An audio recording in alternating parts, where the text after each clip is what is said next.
The sleek heads stretched back to powerful shoulders, even a pair of wicked paws thrust out beneath each head. The detail was so remarkable that Lord Jitan could make out the individual hairs on the heads. The sudden urge came to touch one, to see how it felt, but as he stood a step closer to the nearest, a sense of foreboding filled him.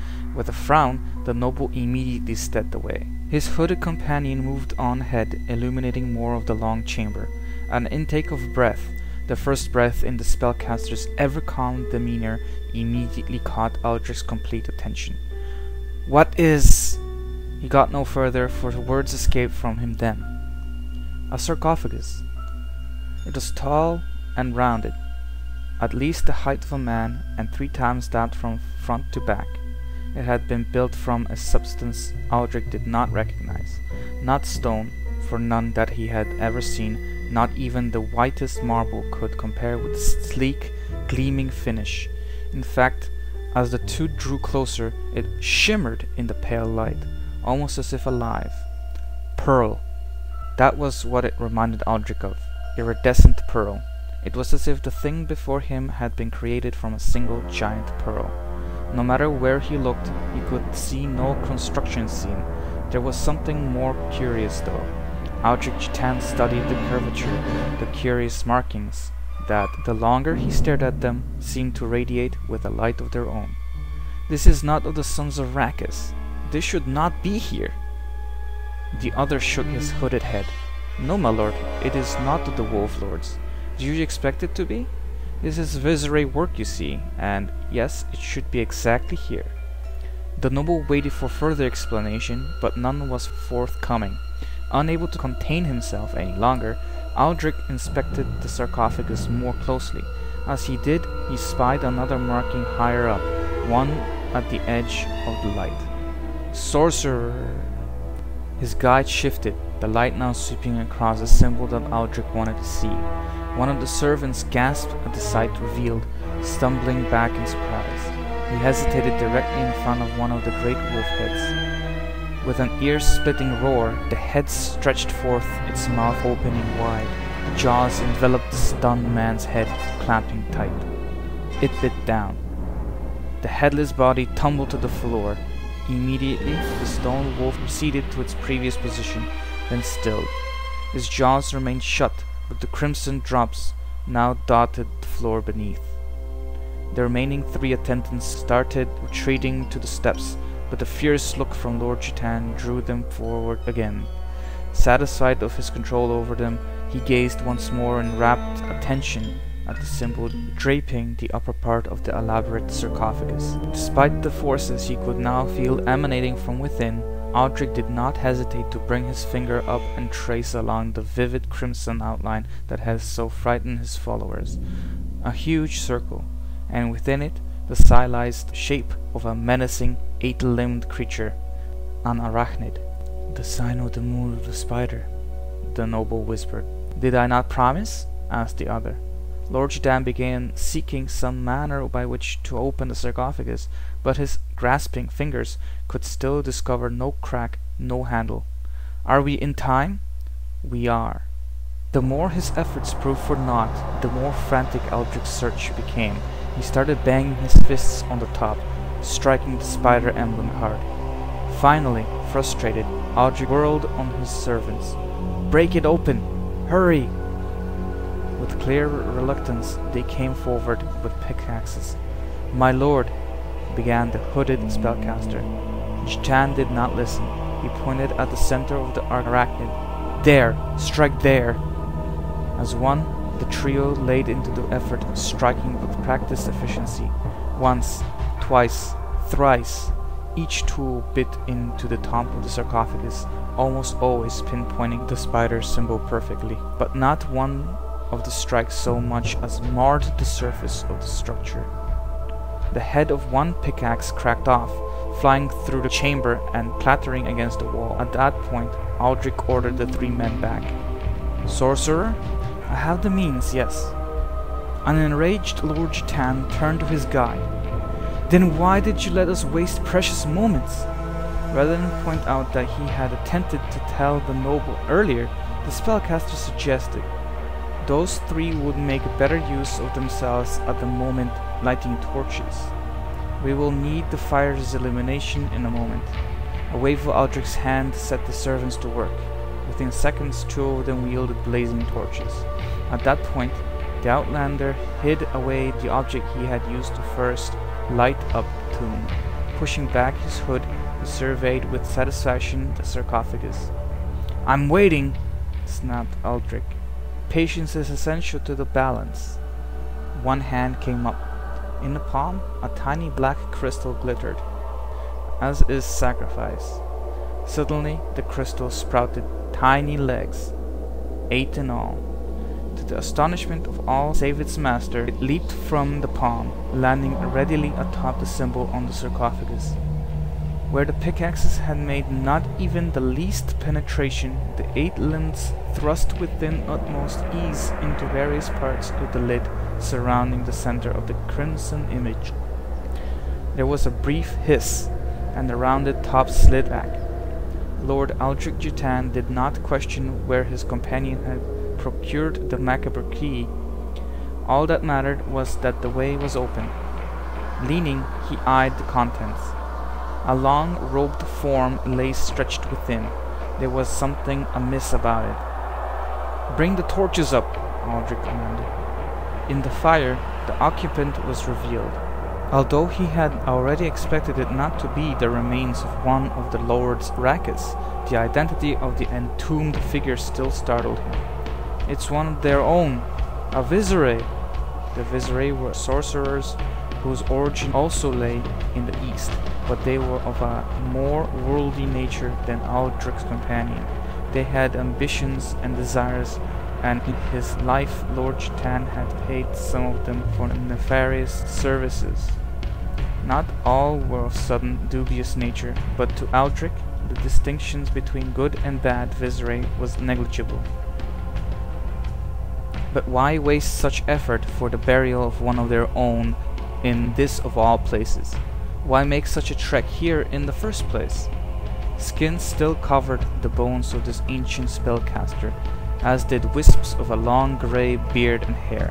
The familiar orange-colored, white-shouldered robes called the turinash, a style hardly changed after centuries, wrapped around the emaciated body. Golden runes supposedly designed to enhance the wielder's power and protect him from harm lined the garment. A gold breastplate and belt gave some hint of past glory and riches, but such things were of no interest to the noble.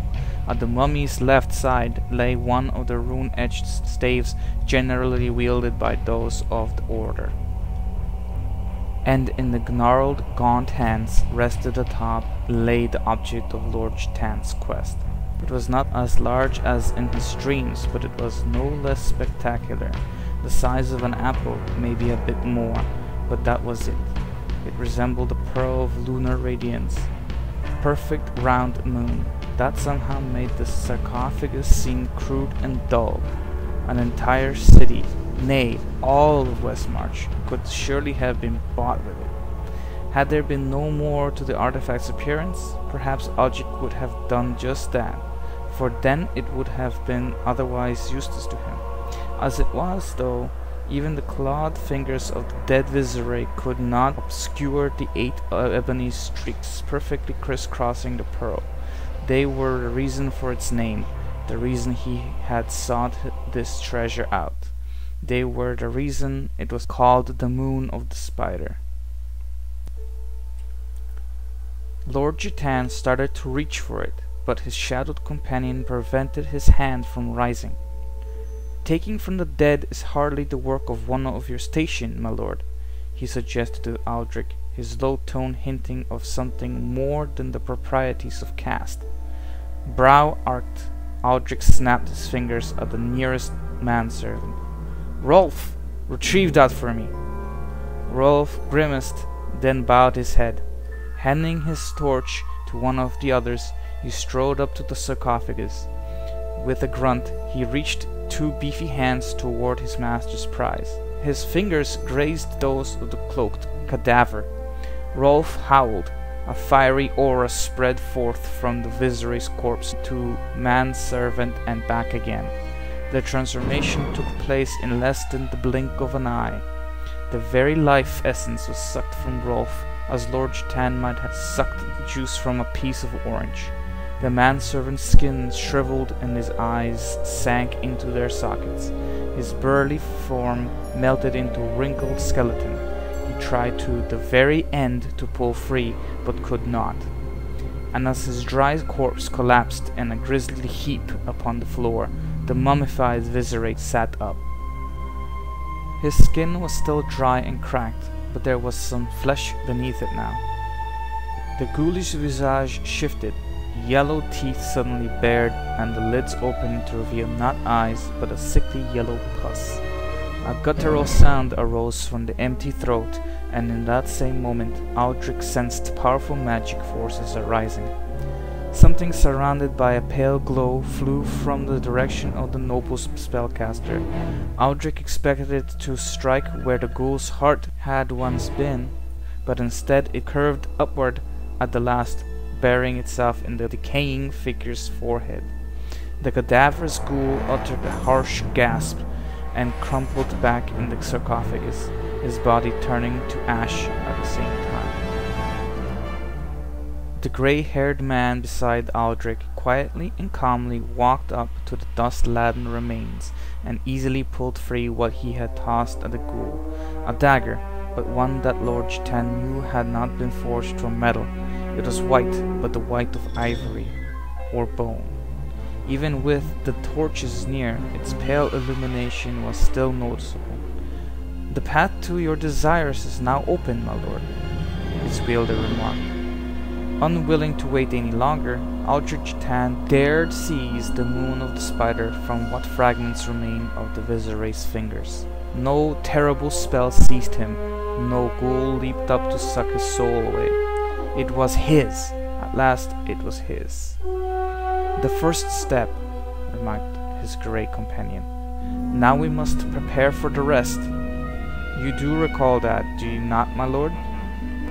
"I recall very well, Charybdis," Aldrich murmured, using the other's name for the first time in days. He stroked the artifact as if it were a lover, tracing, as he had with the sarcophagus, the lines from which it drew its name. Charybdis began removing his travel cloak. In the same calm, studious tone he ever used, he said, "Then we must begin now. Time is of the essence." And as his cloak slipped to the floor, Charybdis's own garments were better revealed, utter black, save for a curious trio of bands across the upper chest and another that stretched down the midsection. One shoulder also bore a jutting protective cover, which on closer inspection an onlooker would have realized was the skull of a horned and fanged creature that could have never walked the mortal plane in life. It and the bands were all the same in color, bone white. Much of what the grey-eyed spellcaster wore resembled armor of a reptilian look, with ridges and scales. Despite that, when Charybdis moved, his garments flowed as if silk, and he made no sound whatsoever. His leather boots rose above the knee and melded perfectly with the rest of his armor. And at his waist he carried the dagger which had so readily slain the undead Viserate. It still glowed, pulsating as if with a life of its own. The blade had a serpentine shape, coiling back and forth before ending in a pin-sharp point. Upon its hilt was the one symbol to mark Charybdis's identity with any certainty, an almost invisible image seared into the handle. It was the tiny icon of a serpentine creature over whom hung a pair of weighing scales. Though some might have readily recognized the beast as a dragon, only the rare outsider would know why the scales were set so. The dragon was known as Trag-Ul, he who is the fulcrum of the balance. Trag-Ul was as near to a god as Charybdis had, as any of his kin had. Trag-Ul who watched over the followers of Rathma, the necromancers.